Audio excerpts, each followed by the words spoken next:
प्यारे सज्जनों, आज हम बात करेंगे हिंदी सिनेमा इतिहास की सबसे सफल फिल्म शोले की। बसंती इन कुत्तों के सामने मत नाचना। सांभा। बात हिंदी सिनेमा इतिहास की हो और शोले का जिक्र ना हो, ऐसा भला कैसे हो सकता है। शोले आज भी हिंदी सिनेमा इतिहास की सबसे सफल फिल्मों में से एक है। 15 अगस्त 1975 को रिलीज हुई शोले फिल्म इस दौर में कमाई के चलने के सारे रिकॉर्ड तोड़ दिए थे। आज भी इस फिल्म के दमदार डायलॉग लोगों की जुबान पर चढ़े हुए हैं। इस फिल्म के रिलीज के कई साल हो गए, लेकिन देखकर ऐसा लगता है जैसे आज ही की बात हो। इस फिल्म में वो सब कुछ था जो सफल फिल्म में होना चाहिए।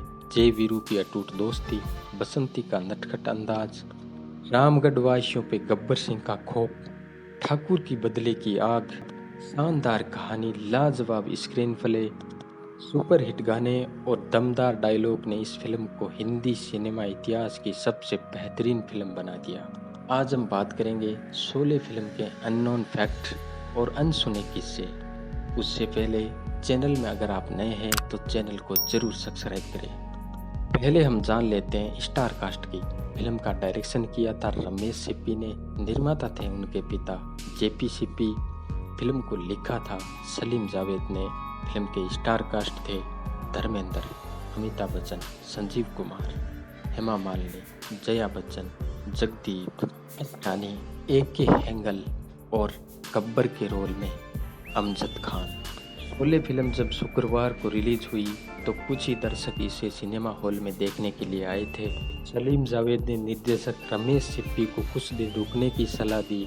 कुछ दिन के बाद तो इस फिल्म ने ऐसी रफ्तार पकड़ी और कमाई के सारे रिकॉर्ड तोड़ दिए। शोले फिल्म ने मुंबई के एक सिनेमा घर मिंदरवा सिनेमा में 5 साल तक चलने का कीर्तिमान कायम किया था। शोले की कहानी मार्च 1973 में लिखना आरंभ की थी। इस दौरान सलीम जावेद और रमेश सिप्पी हर दिन खुद को कुछ घंटे के लिए कमरों में बंद कर लेते थे। शोले की शूटिंग बेंगलोर के रामनगर में हुई थी। शूटिंग की वजह से बेंगलोर हाईवे से रामनगर तक एक सड़क भी बनाई गई थी, जिसका खर्चा रमेश सिप्पी ने उठाया था। और शोले फिल्म में गब्बर सिंह की गुफा और ठाकुर का घर मीलों दूर दिखाया गया था, लेकिन असल में दोनों पास पास में ही थे। शोले फिल्म में जय और वीरू असल नाम है। दरअसल जय और वीरू नाम के दो लड़के लेखक सलीम के साथ कॉलेज में पढ़ते थे। दोस्तों, क्या आपको पता है शोले फिल्म में अमजद खान को गब्बर का जो नाम दिया गया था वो असल में डाकू था। लेखक सलीम जावेद के पिता ने उन्हें डकैत गब्बर सिंह के बारे में बताया था, जो पुलिस पर हमला कर उनके कान नाक काट करके छोड़ दिया करता था। शोले में जय के रोल के लिए शत्रुघ्न का नाम फाइनल था, मगर सलीम जावेद और धर्मेंद्र के बदौलत अमिताभ को ये रोल मिल गया था। शोले फिल्म में एक जगह वीरू का पानी की टंकी पे खड़े होकर बसंती के साथ शादी के लिए मौसी को राजी करना, असल में ये किरदार जो था वो एक सच्ची घटना से प्रेरित था। वैसे तो हेमा मालिनी की शादी धर्मेंद्र से हुई थी, लेकिन शोले की शूटिंग के कुछ दिन पहले संजीव कुमार ने हेमा मालिनी के आगे शादी का प्रस्ताव रखा था, जो बाद में हेमा मालिनी ने ठुकरा भी दिया था। शोले के कुछ साल पहले एक कामयाब फिल्म और आई थी, सीता और गीता। सीता और गीता की कामयाबी के बाद हेमा मालिनी शोले में बसंती का रोल करने के लिए राजी भी नहीं थी, लेकिन रमेश सिप्पी ने काफ़ी मनाने के बाद वो मान भी गई थी। दोस्तों, आपको पता ही होगा कि शोले फिल्म में एक रोमांटिक सीन भी था। उस सीन में क्या होता है कि बसंती को वीरू द्वारा बंदूक चलाना सिखाया जाता है। असल में धर्मेंद्र उस सीन में जानबूझ के गलतियां करते थे ताकि सीन में बार बार रीटेक हो और सीन को बार बार शूट करना पड़े और धर्मेंद्र को हेमा मालिनी के साथ ज़्यादा वक्त बिताने को मिले। शोले फिल्म की स्टोरी के साथ डायलॉग और शोले फिल्म का म्यूजिक भी बहुत सुपरहिट हुआ था। उस टाइम पॉलीडार कंपनी को 5 लाख रुपए में रॉयल्टी पे एडवांस में म्यूजिक को बेचा गया था। 5 गानों का 5 लाख रुपए उस दौर में बेहद महंगा था। असल में शोले का अहम किरदार गब्बर सिंह, जिसे डैनी करने वाले थे, लेकिन धर्मात्मा की शूटिंग के लिए उन्हें अफगानिस्तान जाना था, इसलिए तारीखों के चलते ये फिल्म उन्हें छोड़नी पड़ी थी। फिल्म में असल में दिखाया गया था कि गब्बर को ठाकुर पहले ही मार डालता है, लेकिन उस टाइम सेंसर बोर्ड बहुत सख्त था, इसलिए सेंसर बोर्ड को पसंद नहीं आया। इसके बाद इस रोल को बदला भी गया था। शोले फिल्म के कैमरामैन द्वारका दिवेजा के काम से खुश होकर निर्माता निर्देशक रमेश सिप्पी ने उन्हें एक कार गिफ्ट में दी थी। फिल्म का एक सीन है जिसमें जया लालटेन जला रही है और अमिताभ बच्चन माउथ ऑर्गन बजा रहे हैं। असल में 2 मिनट के इस सीन में फिल्माने के लिए 20 दिन लग गए थे। इस फिल्म में एक छोटा सा किरदार सचिन ने भी निभाया था।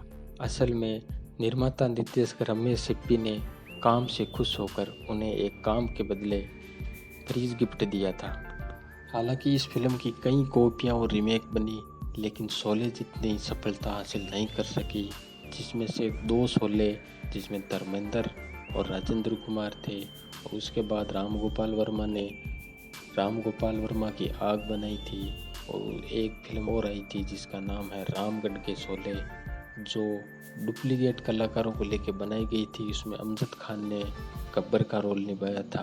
हालांकि ये फिल्म सेमी हिट रही थी, और इस ओरिजिनल शोले को 2014 के अंदर फिर से 3D में रिलीज किया गया था, और इस फिल्म ने फिर से सफलता के झंडे गाड़े और दर्शकों को थिएटरों के अंदर खींचने में मजबूर किया।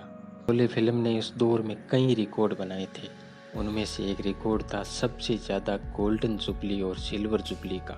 शोले फिल्म 60 से अधिक सिनेमाघरों में गोल्डन जुबली मनाई थी, जो 150 सप्ताह चली थी, और 100 से अधिक सिनेमाघरों में सिल्वर जुबली बनाई थी, जो 125 सप्ताह तक चली थी। और अब बात करते हैं शोले फिल्म के बॉक्स ऑफिस कलेक्शन की।